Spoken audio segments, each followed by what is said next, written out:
I was organizing documents for my tax return when I found something strange. A quitclaim deed filed with the county recorder's office with my signature on it. I didn't remember signing anything like that. When I asked my mother about it, she shrugged and said, "Oh, that? It was just paperwork. I needed your signature for some documents about the house." I didn't think much of it at the time. My mother always had a way of making things seem less important than they were. But then, 3 weeks later, I got a call from an escrow company. "Hello, is this Miss Brennan? We're calling about the sale of the property on Maple Street. We need to confirm some details before closing next week." "Sale? What sale?" "I'm sorry, I think you have the wrong person," I said. "I'm not selling any property. According to our records, you're the legal owner of the property since a quitclaim deed was filed 6 months ago," the woman said. "Your mother, Patricia Brennan, is listed as your authorized agent for the sale." My blood ran cold. The quitclaim deed. The paperwork my mother had me sign. She'd transferred my grandmother's house into my name without telling me what it really was. And now she was selling that house, using my name, without my permission. My name is Chloe Brennan, and this is the story of how my mother committed real estate fraud using my identity, how I discovered her scheme before it was too late, and how I used my skills as a real estate attorney to turn the tables on her and ensure she faced the consequences of trying to use me as a pawn in her financial scam. Let me take you back to March 2026. I'm 28 years old, a real estate attorney in Portland, Oregon, living in a modest apartment downtown. I specialize in property transactions, which means I deal with deeds, titles, escrow, and contracts every single day. I know real estate law inside and out, which makes what happened even more shocking. I should have seen it coming. I was organizing my tax documents on a Saturday morning, sorting through files, when I came across a document I didn't recognize. It was a copy of a quitclaim deed filed with the Multnomah County Recorder's Office 6 months earlier, in September 2025. The deed transferred ownership of 2847 Maple Street, my late grandmother Dorothy's house, from Patricia Brennan, my mother, to me, Chloe Brennan. I frowned. I didn't remember signing this. Or rather, I remembered my mother asking me to sign some documents related to Grandma's house, but she'd said it was just maintenance paperwork, or something like that. I hadn't read the documents carefully. I'd trusted my mother. Or at least, I'd wanted to trust my mother. My relationship with my mom had always been complicated. After my father died when I was 12, it was just the two of us. My mother, Trish, was dramatic, impulsive, and financially irresponsible. She went through money like water, always had some new scheme or crisis, always needed help. I'd bailed her out more times than I could count. Paid her rent when she was short. Covered her credit card bills. Loaned her money she never paid back. I told myself I was being a good daughter. But deep down, I knew I was enabling her. My grandmother Dorothy had been the stable one in our family. She'd helped raise me, paid for my college, left me her house when she died 2 years ago. Except she hadn't left it to me directly. She'd left it to my mother, with the understanding that my mother would eventually pass it to me. The house was worth about $400,000, a beautiful craftsman in a good neighborhood.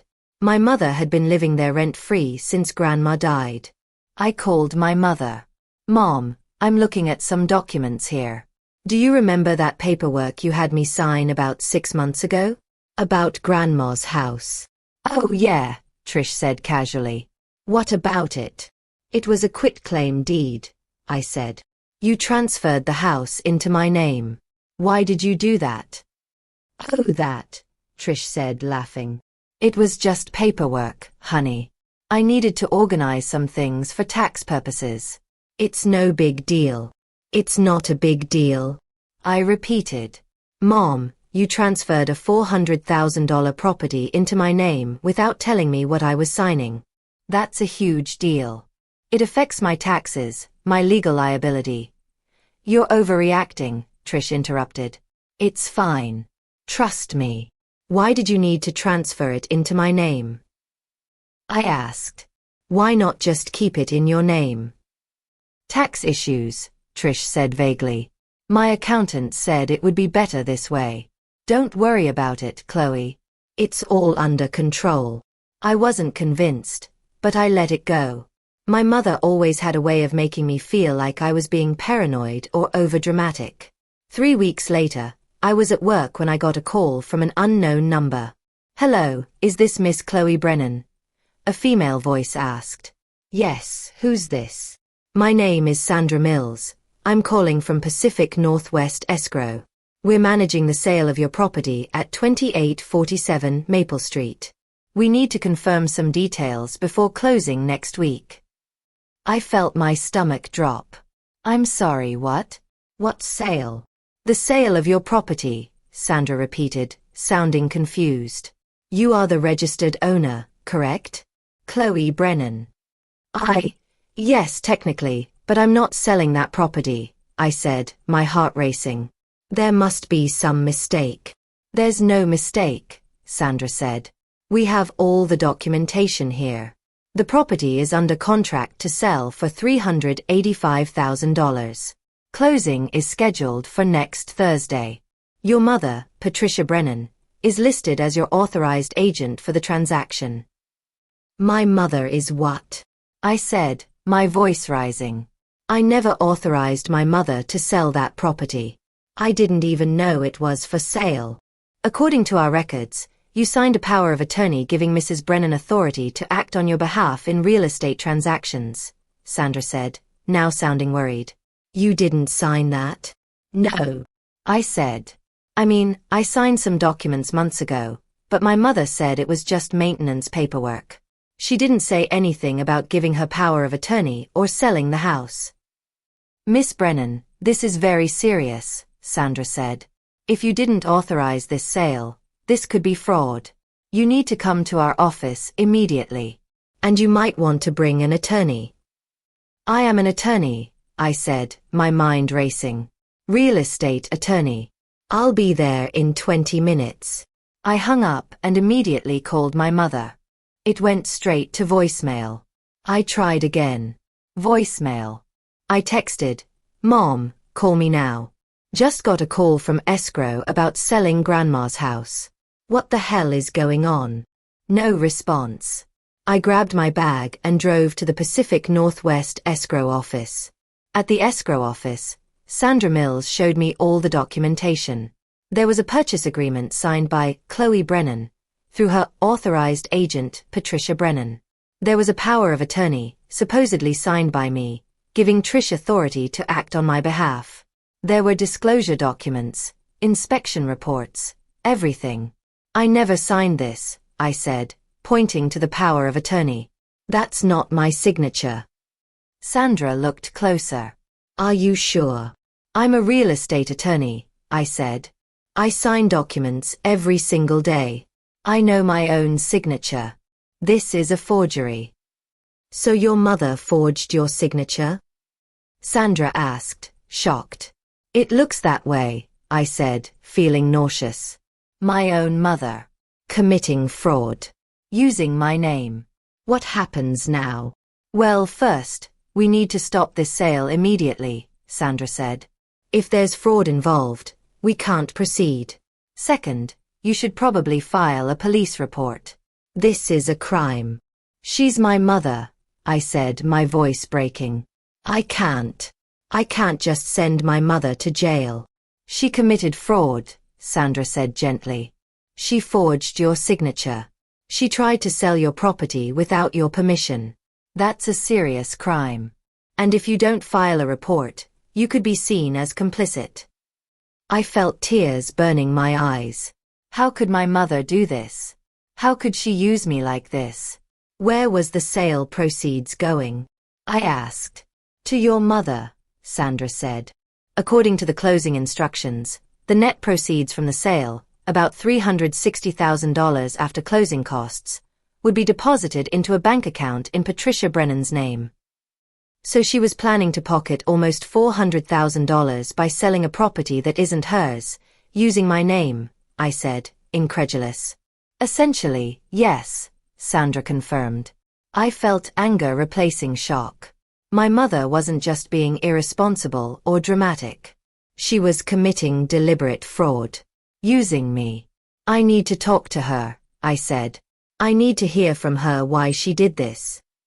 You should be careful, Sandra warned. If she's willing to commit fraud, she might be dangerous. She's my mother, I said. She's not dangerous. She's selfish and irresponsible. But I need to understand why. I left the escrow office and drove to my mother's place, a small rented apartment across town. I knocked on the door. No answer. I knocked again, harder. Mom. I know you're in there. Open the door. Finally, the door opened. Trish stood there, looking guilty. Chloe, honey.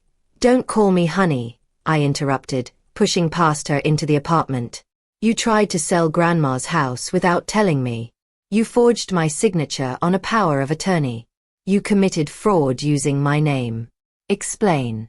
Now. Trish closed the door and turned to face me.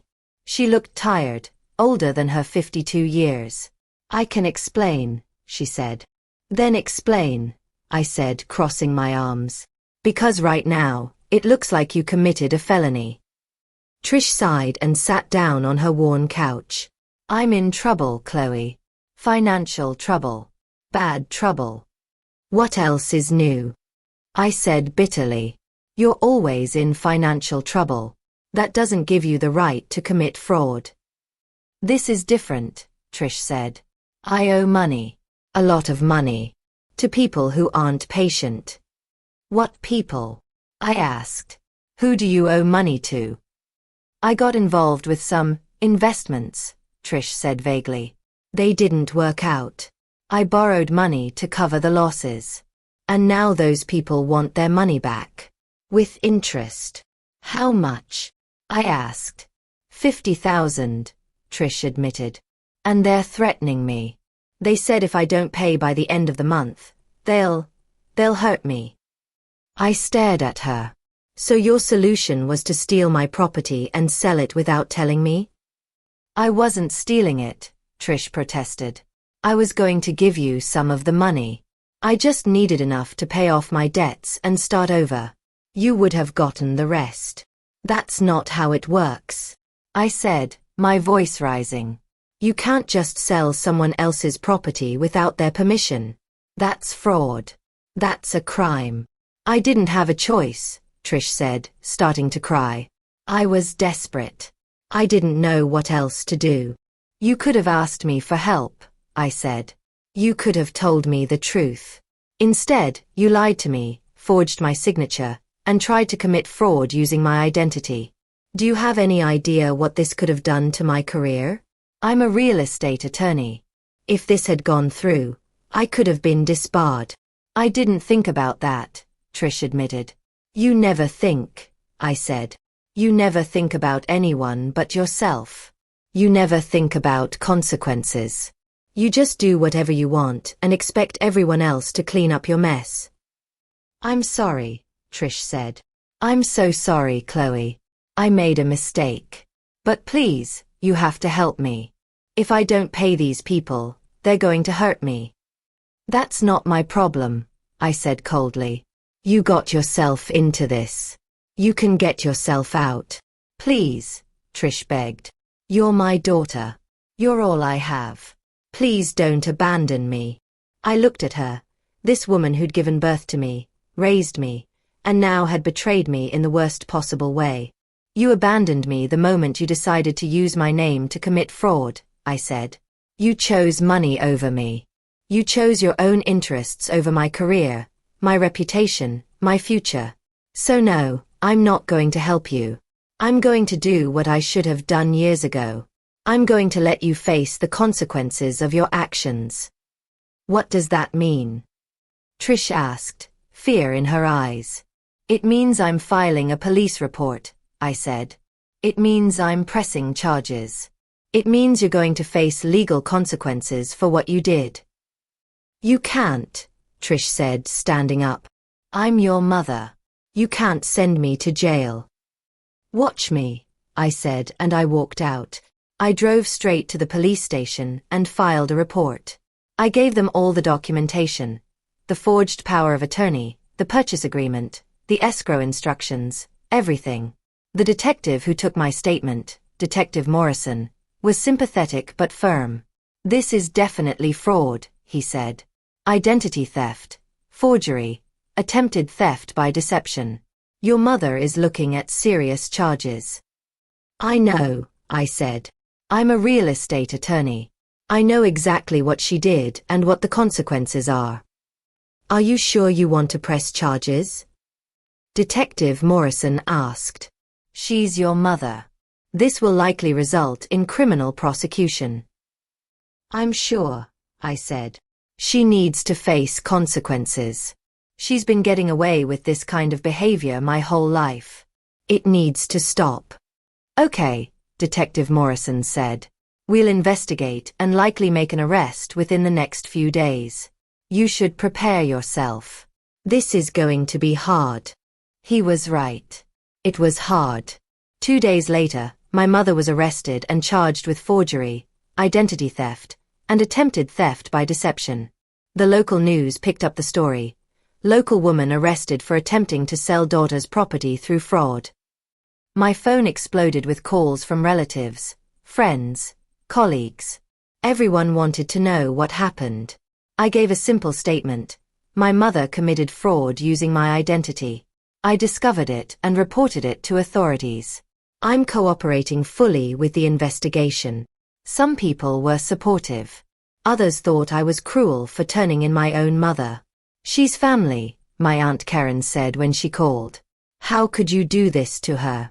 "She did this to herself," I said. "She committed a crime. She used my name to try to steal hundreds of thousands of dollars. What was I supposed to do? Let her get away with it?" "You could have handled it privately," Karen said. "You didn't have to involve the police." "Yes, I did," I said. "Because this isn't the first time she's done something like this. And if I don't stop her now, she'll do it again.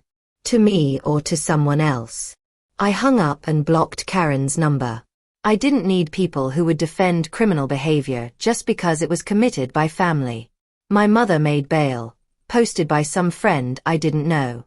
She called me immediately. "Chloe, please. We need to talk. I can fix this."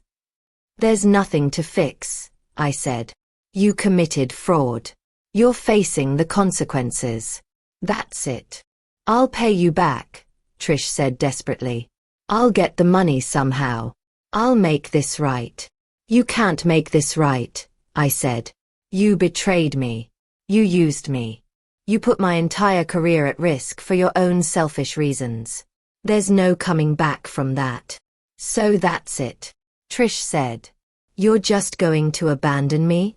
After everything I did for you? Everything you did for me?" I repeated, anger flaring.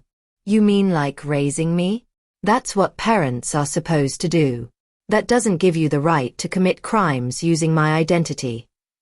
"I'm your mother," Trish said. "Doesn't that mean anything to you?" "It used to," I said. "But you destroyed that when you decided I was just a tool you could use for your own benefit. Goodbye, Mom." I hung up and blocked her number too. Over the next few months, the legal process moved forward. My mother's attorney tried to negotiate a plea deal, but the prosecutor wasn't interested in going easy. "Your mother has a history of financial crimes," the prosecutor, a woman named Jennifer Hayes, told me. "This isn't her first offense. She's been involved in check fraud, credit card fraud, and now this. The state wants to make an example." "Good," I said. "She needs to face real consequences. Are you willing to testify?" Jennifer asked. "Absolutely," I said. "I'll tell the truth about what she did." The trial was scheduled for September 2026. In the meantime, I had to deal with the aftermath. I had to file paperwork to reverse the quitclaim deed, to get the property back in my mother's name so it could be properly handled. I had to deal with the buyers who'd been planning to purchase the house, who were understandably upset that the sale fell through. I had to explain to my colleagues and clients what had happened, assure them that I hadn't been involved in any wrongdoing. It was exhausting and humiliating, but I got through it. And in the process, I learned something important. I was stronger than I thought. I'd spent my whole life trying to help my mother, trying to fix her problems, trying to be a good daughter. But being a good daughter doesn't mean enabling criminal behavior. It doesn't mean sacrificing yourself for someone who doesn't respect you. In August, a month before the trial, my mother's attorney contacted me. My client wants to plead guilty, he said. She's willing to accept responsibility in exchange for a reduced sentence. What kind of sentence? I asked. Probation, restitution, community service, he said. No jail time. No, I said immediately. She needs jail time. She needs to understand that actions have consequences. Miss Brennan, I understand you're angry, the attorney said. But your mother is 52 years old. She has no prior felony convictions. Sending her to jail won't accomplish anything. It will accomplish justice, I said. She committed serious crimes. She should face serious consequences. The attorney sighed. I'll relay your position to the prosecutor. But I want you to think about this. Your mother will have a felony record. She'll struggle to find employment, housing, everything. Is that really what you want? What I want is for her to take responsibility, I said. Real responsibility. Not just words, but actual consequences. So yes, that's what I want. The prosecutor agreed with me. The plea deal was rejected. The case went to trial in September 2026. I testified. I sat on the witness stand and told the truth about everything. About how my mother had asked me to sign documents without explaining what they were. About how she'd forged my signature on the power of attorney. About how she'd tried to sell my property without my knowledge or consent. My mother's attorney tried to paint me as vindictive, as a daughter who was punishing her mother for past grievances. But the evidence was clear. The forged signature. The escrow documents. The bank account where the proceeds were supposed to go. It was all there, undeniable. The jury deliberated for 3 hours. They found my mother guilty on all counts: forgery, identity theft, and attempted theft by deception. At sentencing, the judge was harsh. Mrs. Brennan, you violated your daughter's trust in the worst possible way. You used her identity to commit fraud. You put her career and reputation at risk for your own financial gain. This court takes such crimes very seriously. My mother was sentenced to 18 months in jail, followed by 3 years of probation. She was also ordered to pay restitution for all legal fees and costs associated with reversing the fraudulent transaction. As they led her away in handcuffs, my mother looked at me. I hope you're happy, she said bitterly. I'm not happy, I said. But I'm at peace. You're finally facing consequences for your actions. That's all I ever wanted. After the sentencing, I walked out of the courthouse and took a deep breath. It was over. The nightmare was over. My mother was going to jail, and I was free. Free from her manipulation, her drama, her constant crises. Free to live my life without constantly worrying about what she'd do next. In the months that followed, I focused on rebuilding. I threw myself into work, took on new clients, rebuilt my reputation. I went to therapy to process the trauma of being betrayed by my own mother. How do you feel about what happened? My therapist, Dr. Reeves, asked during one session. I feel relieved, I admitted. Is that terrible? My mother is in jail and I feel relieved. It's not terrible, Dr. Reeves said. You spent your whole life being manipulated and used by her. Of course you feel relieved that it's over. That's healthy. I also feel guilty, I said. Like I should have tried harder to help her. Like maybe if I'd been a better daughter, she wouldn't have done this. That's not true, Dr. Reeves said firmly. Your mother's choices are not your responsibility. You didn't make her commit fraud. She did that on her own. And you did the right thing by reporting it. You protected yourself and potentially protected others from becoming her victims. I know that intellectually, I said. But emotionally, it's hard. It will get easier, Dr. Reeves promised. With time and work, it will get easier. She was right. Over time, it did get easier. I stopped feeling guilty. I stopped second-guessing my decision. I'd done the right thing, and I knew it. In December 2026, I got a letter from my mother. She was allowed to send mail from jail. Dear Chloe, I know you probably don't want to hear from me. I know you're angry and you have every right to be. But I wanted to write to you anyway. I've had a lot of time to think in here. A lot of time to reflect on my choices and my life. And I've realized something. I was a terrible mother. I was selfish, manipulative, and irresponsible. I used you. I took advantage of your love and your kindness. I put my own needs above yours, always. And when I got caught, I blamed you instead of taking responsibility. I'm sorry. I know that doesn't fix anything. I know it doesn't undo the damage. But I needed to say it. You deserved a better mother. You deserved someone who supported you, protected you, and put your needs first. Instead, you got me. And I'm sorry for that. I don't expect you to forgive me. I don't expect you to visit or write back. I just wanted you to know that I finally understand what I did wrong. And I'm trying to be better. I'm taking classes in here, working on my GED, learning about financial literacy. I'm trying to become the person I should have been all along. I hope you're doing well. I hope you're happy. You deserve all the good things in life. Love, Mom. I read the letter 3 times. It was the first time my mother had ever truly apologized, ever truly taken responsibility. But it was too late. Too much damage had been done. I didn't write back. I put the letter in a drawer and tried to move on. In January 2027, I made a decision about my grandmother's house.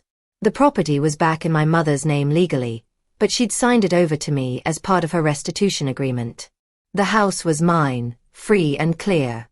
I could have sold it, taken the money, moved on. But instead, I decided to keep it. I moved out of my apartment and into my grandmother's house. I renovated it, made it my own, filled it with memories of the grandmother who'd loved me unconditionally. Every time I walked through those rooms, I remembered her. Her kindness, her wisdom, her strength. She'd wanted me to have this house. And now I did. Not because my mother had tried to steal it, but because I'd fought for it. I'd stood up for myself. I'd refused to be a victim. In March 2027, exactly 1 year after I discovered the quitclaim deed, I was sitting in my grandmother's house, now my house, when I got a call from Detective Morrison. Miss Brennan, I wanted to update you on your mother's case, he said. She's been a model prisoner. She's taken classes, stayed out of trouble, and she's up for early release. She'll be out in a few months instead of serving her full sentence. Okay, I said. Thank you for letting me know. There's something else, Detective Morrison said. During her time in jail, your mother helped us with another case. She provided information about the people she owed money to, the ones who were threatening her. Turns out they were running a loan sharking operation. We were able to make several arrests based on her information. Good, I said. I'm glad she did something right. She asked me to tell you something, Detective Morrison said. She said to tell you she's sorry and she's trying to be better. She said she doesn't expect you to forgive her, but she hopes someday you can be proud of her. I felt tears in my eyes. Thank you for telling me, I said. After I hung up, I sat in my grandmother's living room and cried. Not for my mother, but for the relationship we'd never had. For the mother I'd deserved but never got. For the years I'd wasted trying to fix someone who didn't want to be fixed. But I also cried with relief. Because it was over. The cycle was broken. I was free. In May 2027, my mother was released from jail. She didn't contact me. She moved to a halfway house, got a job at a grocery store, started rebuilding her life. I heard about it through relatives, but I didn't reach out. I wasn't ready. Maybe I'd never be ready. And that was okay. I didn't owe her forgiveness. I didn't owe her a relationship. I only owed myself peace and happiness. In June 2027, I met someone. His name was Marcus, and he was a financial planner. We met at a professional networking event. "You're a real estate attorney," he said when we were introduced. "That's impressive." "Thank you," I said. "Financial planner? That's important work." "I try to help people make smart decisions with their money," Marcus said. "Prevent them from making mistakes that could ruin their lives." "I wish someone had done that for my mother," I said, and then I told him the whole story. About the fraud, the trial, everything. I expected him to be shocked or judgmental. Instead, he was understanding. "You did the right thing," Marcus said. "I know it was hard, but you protected yourself. That takes courage." "Thank you," I said, feeling seen in a way I hadn't in a long time. We started dating. Marcus was kind, stable, responsible. Everything my mother wasn't. He respected my boundaries, understood my trust issues, and never pushed me to reconcile with my mother. "You get to decide what relationships you want in your life," he told me. "You don't owe anyone access to you, not even family. Especially not family who hurt you." For the first time in my life, I felt like I was in a healthy relationship. Not just romantic, but in all my relationships. I'd cut off toxic family members. I'd set boundaries with friends. I'd learned to prioritize my own well-being. In September 2027, 18 months after the trial, I got another letter from my mother. "Dear Chloe, I'm writing to let you know that I've completed my sentence. I'm out of jail and living in a halfway house. I have a job and I'm working on rebuilding my life. I'm not writing to ask for anything. I'm not asking for money or forgiveness or a relationship. I just wanted you to know that I'm doing better. I'm taking responsibility for my life. I'm making better choices. I'm becoming the person I should have been all along. I know I can never undo the damage I caused. I know I can never be the mother you deserved. But I want you to know that I'm trying. And I'm grateful for what you did. I know that sounds strange. You sent me to jail. But going to jail was the best thing that ever happened to me. It forced me to face my choices. It forced me to change. So thank you. Thank you for loving me enough to hold me accountable. Thank you for being strong enough to do what I couldn't do for myself. I hope you're happy. I hope you found peace. You deserve it. Love, Mom." "I'm scared," I admitted. "I'm scared you'll leave. Everyone leaves." "I'm not everyone," Jordan said. "I'm me. And I'm staying." And she did. Jordan stayed. Through my bad days and good days. Through my therapy sessions and my nightmares. Through my walls and my fears. She stayed. In the fall of 2026, almost a year after Diane's death, I finally felt like I could breathe. I had a job I loved. I had a partner who loved me. I had friends. I had a life. I'd broken the cycle. I wasn't defined by my mother's abandonment anymore. I was defined by my own choices, my own actions, my own love. One night, Jordan and I were having dinner when she asked, "Do you ever think about having kids?" I froze. "I don't know," I admitted. "I'm scared I'd be like her. Like Diane." "You wouldn't be," Jordan said confidently. "How do you know?" I asked. "Because you're aware," Jordan said. "You know what bad parenting looks like. You know what damage it causes. You'd never do that to a child. You'd be the parent you wish you'd had." "Maybe," I said. "But I'm not ready yet. I need more time." "That's okay," Jordan said. "We have time." And we did. We had all the time in the world. Because I wasn't running anymore. I wasn't hiding. I was living. My name is Sloane Parker. I'm 28 years old. I'm an ER nurse, a loving partner, a good friend, and a survivor. My mother abandoned me when I was dying. But I didn't let that define me. I became the person who shows up, who cares, who saves lives. And when my mother was dying and begged me to be there, I showed up.